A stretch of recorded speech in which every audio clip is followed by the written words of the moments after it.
TIFU by making my buddy realize his daughter is probably not his. Throwaway, since my buddy's GF knows my Reddit. I don't even know how to start. But here it goes. Me and my buddy are both in our mid-20s and work as engineers for the same company, and we've known each other since high school, and he's pretty much my best friend. We played a couple of rounds of CS tonight and we're talking via Discord. His GF works as a nurse at the night shifts sometimes. We usually use this time to game. The usual stuff. After the game we decided to take a quick break for a couple of minutes, so we did the usual poop chat.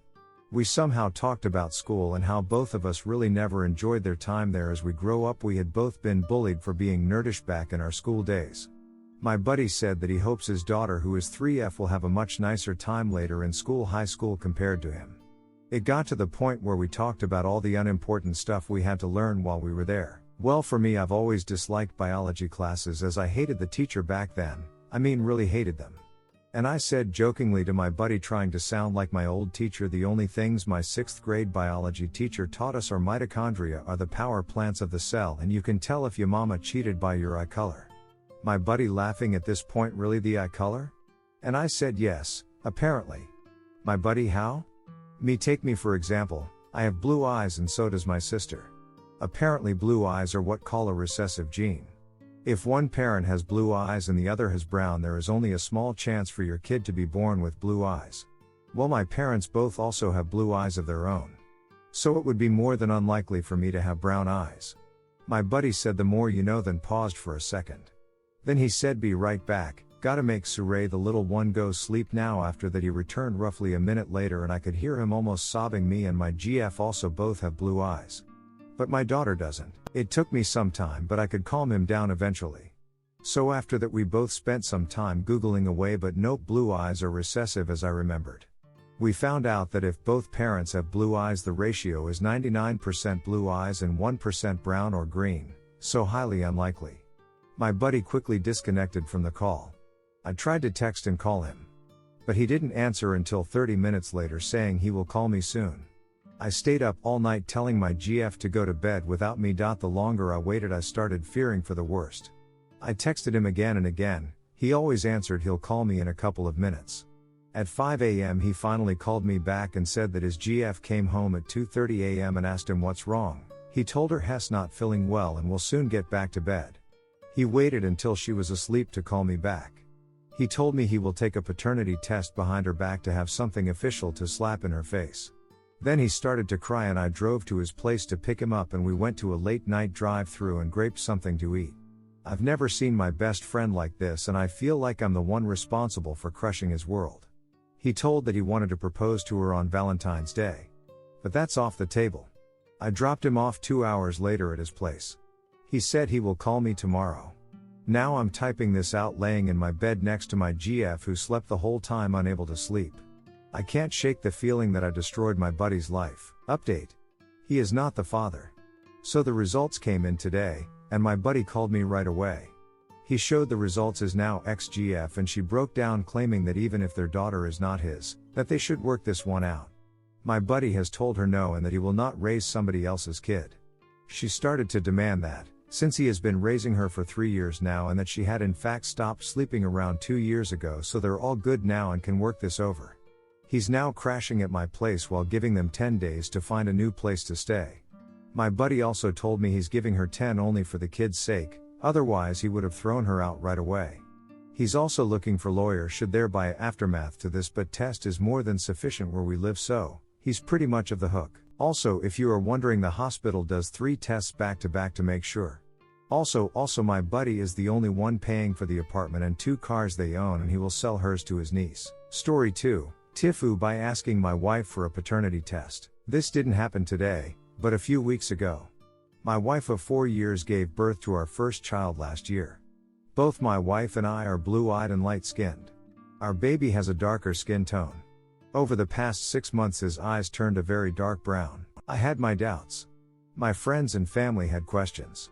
I read too many horror stories online. I asked my wife half-jokingly one day if she was sure the kiddo was mine. She stared daggers at me and said of course he is. I let it go for a while, but I still had a nagging doubt. So right after Thanksgiving I told her I wanted a paternity test to put my doubts to rest. She agreed. A few weeks ago I came home to an empty house. Wife and son gone. On the bed she left the paternity results. And a petition for divorce. Kid is 100% mine. Now I will only get to see him weekends and I lost the most amazing woman I have ever known. Story 3, TIFU by implying honesty from my girlfriend. So, on Christmas Eve morning we were both up early, she was about to go do some last minute shopping. We had a mutual couple that we were friends with. They broke up, and I reply back with, well maybe if they would have been honest with their partner, maybe that wouldn't have been a thing. I guess she thought this was me tipping my cap that I know something that I didn't. She looks at me with a lot of deep sadness and sincerity and says, yeah, I guess you're right. I'm sorry. At this point I'm like, yeah right okay whatever. She then responds, no, I'm tired of lying, I've been seeing this person online for the last year and a half. At this moment I am in utter disbelief. She proceeds to tell me everything. I'll spare the details for anonymity's sake. But I am laying on my sister's couch currently at 1 a.m. I have an apartment I will be moving into within the next 2 weeks. It's been rough. We've talked since then, as we have a child together. I see my little girl every day. There's no chance of reconciliation because this isn't the first, second or third time it's happened on her end. But it will be the last. Update, I didn't think I'd get this much love. Thanks Redditors. Yes, I'm sure the child is mine, there was a paternity test. Keep in mind, her best friend had died around the time this last affair started. She also refused to go to therapy because it doesn't work for her. So no medication for depression or anything. But she's curated a perfect online persona that allows her to mask her flaws so everyone only sees what she wants them to see. This isn't to disrespect her but it is who she is, and she states as such. I get along with her at this point so I can see my daughter and she hasn't broken or sold any of my possessions so I'm happy there too. I know this could be worse but I just thought she was my soulmate. Update 2, she claims it's only an online thing and is for her mental stimulation. Someone mentioned the polyamory thing, she tried to also get me on board with this. Citing I could do the same, maybe I'm old-fashioned but I find the old couple together forever cute. I wanted that for us. Not a group. Update 3, so last night I come by after work to spend a little time with my daughter, help her with homework, etc., right? Her mom asks me what my game plan was for the night. I tell her I've really got to go and find some documents for work that I seem to have misplaced, but I can come back if she would like to talk about the separation and make heads or tails of the entire thing, like what I'm taking when I move, etc. So she is aware I'm coming back over. It's about an hour and a half later and I go back by, and I knock and then proceed to walk into the house and she is video chatting this guy, having phone-s time. I couldn't do anything but laugh and turn around and say whoops, hope it works out for you. I then proceed to leave. Thanks everyone for the advice, the karma and everything else. This situation has been an eye-opening one and a learning experience. I am taking this one day at a time. Thanks again. Story 4, TIFU by taking a DNA test. Well, this duck up starts about a month ago when I decided to take a DNA test to learn more about where my family comes from. I used one of those services where you mail in a sample and wait for results. It lets you know what percentage of DNA you share with other family members that use the service. I was looking forward to see the results. So much so that I got my parents a kit to test themselves for Christmas. They haven't sent theirs in yet. Let's fast forward to yesterday morning, when I checked my email and saw that my results were in. Some of the information was pretty cool to see, but there was one thing that stuck out like a sore thumb. I have a different biological father than I've thought for my entire life. I share about half of my DNA with his brother, who happened to test his DNA with the same service before he passed. I was definitely not expecting this and I have way more questions than answers right now. All of my brothers are half-brothers and I'm technically older than my niece. I haven't talked to my mom about it yet, but I've talked to a couple of friends. My cousin has access to the email and got a message with the results. I'm not sure if they've checked their email. I could have lived my entire life not knowing this, but here we are. I know none of it was in my control but I definitely don't feel good about it. Story 5, Devin. My ex who cheated on me with my mom and received gonorrhea from her. As my ex is pissed by the fact that I keep telling people that my mom gave him gonorrhea and he wants me to stop. So, I'm going to tell a story about how my ex Devin contracted gonorrhea. This is going to be paraphrased and shortened. Back in 2014, I was forced into ballet by my mother. I hated it, as I wasn't the ballerina type so I fought with my mom but in the end, I ended up giving up and went anyway. And that is how I met Devin. He was the most beautiful ballerina I ever saw. He carried himself with grace, his smile was intoxicating and everybody wanted a piece of Devin, but he only had eyes for me. It didn't take long before we started dating. He was 16 and I was 14. I was in love with Devin. He was supposed to be my knight in shining armor, however, Devin was just a pussy wrapped up in tin foil. About 5 months into our relationship, Devin and I went to a party. Halfway through the party I lost Devin, so I went looking for him. I found him receiving a blowjob from another girl. I just walked away. I was trying to walk home when the cunt muffin rolled up, telling me to get in his car. I didn't want to. I told Devin to go duck himself. I would rather walk home in the goddamn dark than deal with his bitch ass. I don't remember how Devin convinced me to get in his car, but when I did, I just wanted to know why. Why did he cheat on me? That son of a bitch tried to gaslight me. Nothing like that happened. He doesn't know what I'm talking about. I saw nothing. It was not what it's seen. I was making things up. I would not buy that poop, because I know what I saw. Then Devin cut off the headlights of his car and just floored it down the dirt road with no street lights, and just screamed how he was going to kill both of us and how when someone found our bodies, they just assumed it was an accident. Devin then stopped the car and told me that if I bring up that girl one more time it won't end well for me. Devin drove me home after that. I should have left him after that, but I was just so afraid of him.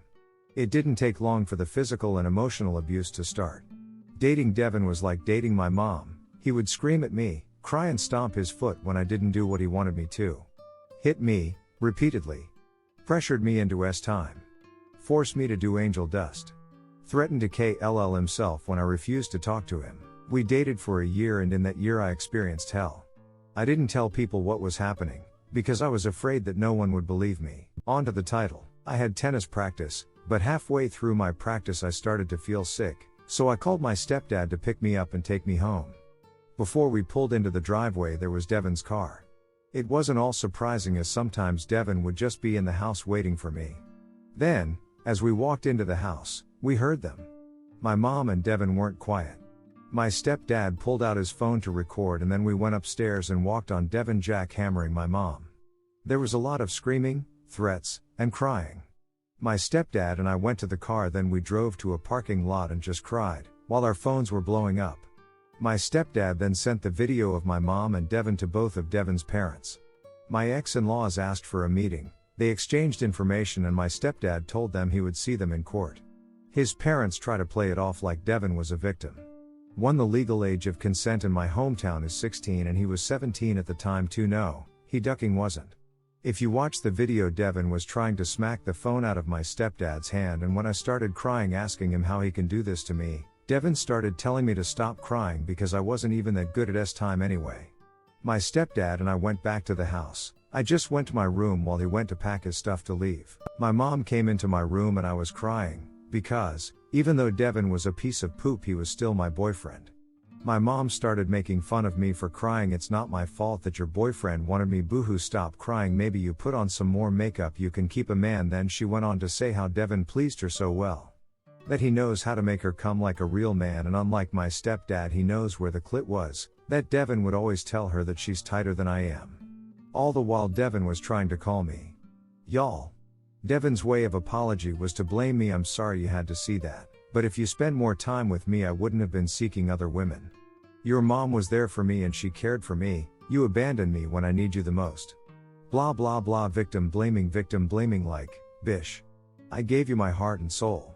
I put my needs on the back burner for yours. What the duck do you want from me? Then Devin switched tactics, trying to convince me that I misunderstood the situation, like, mother ducker. I walked on you ducking my mom. You flip-floppy bastard. So fast forward to the time I went to school, I didn't talk to my mom or Devin at that time. So Devin's sister spread the news to the school that Devin had time with my mom. Now, I was afraid to tell people that Devin was abusing me cause I knew no one would believe me, because Devin had this good boy reputation. Only a few people have seen how awful Devin truly was. However, Devin let his mask slip and hit me in front of the whole student body. The funny part about Devin hitting me is the fact that no one believed he was having time my mom.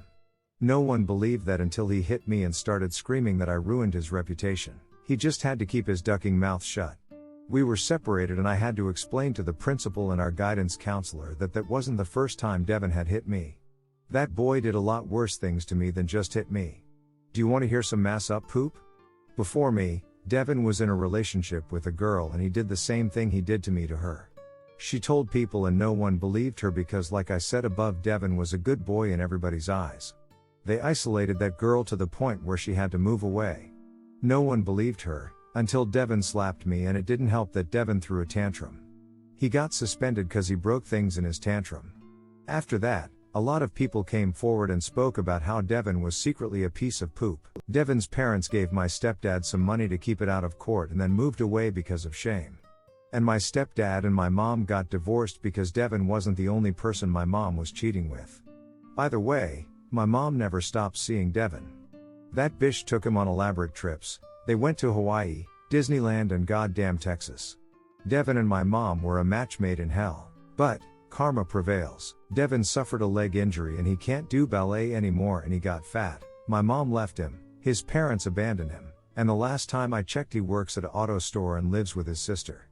And to top all that, my mom gave him gonorrhea. How is your leg? I know you're reading this, you piece of poop. It's a shame, isn't it? You tried your best to live a good life, but in the end you're in debt, fat as hell and worth nothing. But me? I'm in love, happily married to a dude who treats me like a queen and has 3 babies.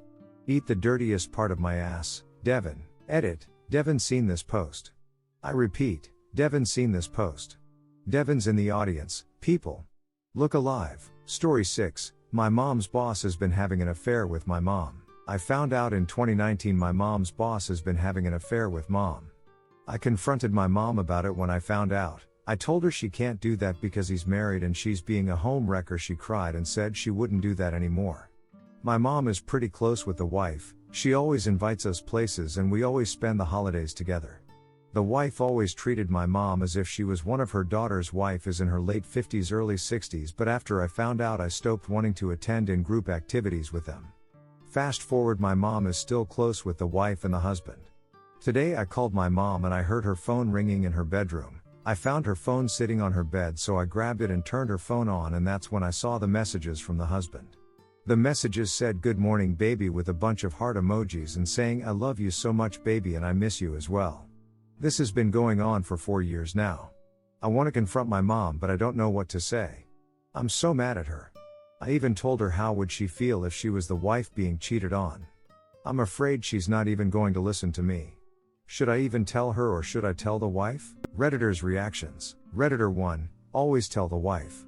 Speaking as a wife, I would definitely want to know, and I would forever appreciate whomever told me for keeping me from looking like a fool any longer. If you have to do it anonymously, because your mother is involved, I understand. But please do his wife this favor. Tell her. Op answer. Yeah, I was actually suggesting to one of my friends to send the screenshot of the message to the wife, cause she has my number. Redditor 2, Op, how old are you? Depending on your age and how independent you're able to be, the advice will change. Also, what is your mother's personality like? Can she be vengeful? Would she punish you momentarily and your quality of life if you exposed her affair? Because if your mom is a vengeful person, I would advise you to make use of her until you're able to stand independently and then expose her. Otherwise you should expose her now. Talking to her again will just make her hide it better, as proven by the fact that you didn't find out until 4 years later after you talked to her the first time. Op answer. I'm 19 and I do still live with my mom, and when I found out the first time I was 15. It's really sad to know that a 15-year-old knows what's right and wrong and a 35 years at the time doesn't. Redditor 3, honorable, you're close with your mom. And I know that Reddit is telling you to tell the wife. But you know what? It's not their life that could blow up in their faces. It sounds like the right thing to do, but it may not be. You would be taking on a responsibility that you may not like. Talk to your mom. Tell her how you feel about it all. Tell her that you hate watching the wife treat you all so well, when this is going on. Talk to your mom. Please. You don't need to even ask her to stop, but how you feel about these people so important in your life will be impacted by this. You don't need to be a part of something that you're actually not a part of. But you also don't need to pretend and play nice. Talk with mom and be clear about your feelings. Especially if you are still dependent upon her. And I am so sorry that you carry this heavy weight. Redditor follow up. Great advice. A lot of people are projecting their pain without thinking logically. A lot can go wrong here.